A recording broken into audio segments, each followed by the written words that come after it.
উলামাগণ লিখেছেন, কিছু গুনাহের প্রভাব ঠিক মৃত্যুর সময় প্রকাশ পায়। যেমন ধরুন, একটি জিনাহের গুনাহ।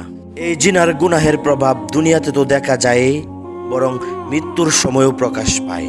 হযরত মাওলানা মুফতি জুলফিকার আহমেদ সাহেব তিনি একবার কথা বলেন যে, একবার আমি হযরত মুর্শিদে আলম রহমতুল্লাহি আলাইকে বললাম, হযরত, আমি তো ছোট, ইলমও কম, তেমন বুঝিও না, এজন্য অনেক কথা আমার বুঝে আসে না।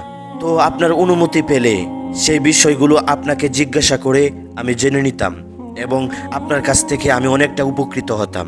হযরত অনেক বেশি খুশি হলেন এবং বললেন, ঠিক আছে, তুমি কি জিজ্ঞাসা করবে জিজ্ঞাসা করো। তখন আমি এই প্রশ্ন করলাম, হযরত, তালবিসে ইবলিস কিতাবের মধ্যে একটা ঘটনা পড়েছিলাম। একজন কোরআনের হাফেজ ছিল, যে কিনা একজন বেগানা নারীর দিকে তাকিয়েছিল। কামনার দৃষ্টিতে কোনো বেগানা নারীর দিকে সে তাকিয়েছিল। জাদরুন 20 বছর পর সেই কোরআনের মাজিদ থেকে বঞ্চিত হয়ে গিয়েছে। কোরআন মাজিদ তার সিনা থেকে বের হয়ে গিয়েছে। কোরআন মাজিদ থেকে সে বঞ্চিত হয়ে গিয়েছে। আমি বললাম যে, হযরত, মাত্র একবার কোনো নারীর দিকে তাকানোই এত বড় শাস্তি তাকে দেওয়া হয়েছে কেন? তাকে কোরআন মাজিদ থেকে বঞ্চিত করা হয়েছে কেন? সে কোরআন মাজিদ ভুলে গেছে কেন? এটা তো অনেক বড় এক শাস্তি। হযরত তখন বললেন, আসলে এটা আল্লাহ তাআলার গায়রতের ব্যাপার।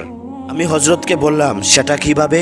হযরত বললেন, আল্লাহ তাআলা চান, বান্দা আমার, তোমাকে এত এত নিয়ামত দেওয়ার পরেও, তোমাকে আমি এত সুন্দর করে সৃষ্টি করার পরেও তুমি তোমার অন্তরে আমার ভালোবাসা সৃষ্টি করো নাই। যখন আমরা সে অন্তরে আল্লাহ তাআলার পরিবর্তিতে কোনো গায়রে মাহরামকে জায়গা দেই আর তার ভালোবাসাই আমরা বুকে লালন করি, আমাদের অন্তরে জায়গা দেই, তখনই আল্লাহ তাআলা আমাদেরকে এত বড় বড় শাস্তি দান করেন।